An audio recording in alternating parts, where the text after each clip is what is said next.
સુરતમાં જીવાતવાળું પાણી આવતા 1 લાખ લોકો પરેશાન। અલથાણ ભીમરાડમાં પાણીની પાઇપલાઇનમાં ડ્રેનેજનું પાણી મિક્સ થતાં લોકોમાં ભારે રોષ ફેલાયો હતો।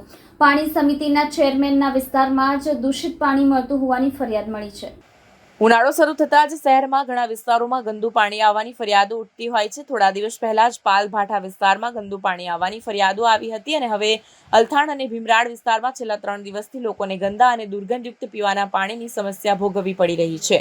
પાણીમાં જીવાતો પણ તરી રહી છે। આ વિસ્તારમાં સફેદ માટીવાળું અને જીવાત ભરેલું પાણી આવી રહ્યું છે, જે પીવાનું તો દૂર પણ ઉપયોગ માટે પણ અયોગ્ય છે। પાણીની પાઇપલાઇનમાં ડ્રેનેજનું પાણી મિક્સ થવાથી આ સમસ્યા ઊભી થઈ છે। આશરે 1 લાખથી વધુ લોકો આ સમસ્યાથી પરેશાન થઈ રહ્યા છે। અલથાણ ભીમરાડ વિસ્તારમાં જીઈબીની કામગીરી દરમિયાન 3 પાઇપલાઇનને નુકસાન થયું હતું। પાઇપલાઇન તૂટી જતાં તેમાં ડ્રેનેજનું પાણી મિક્સ થતાં આ વિસ્તારમાં ગંદુ પાણી આવી રહ્યું છે, જેના કારણે સ્થાનિકો પરેશાન થઈ રહ્યા છે।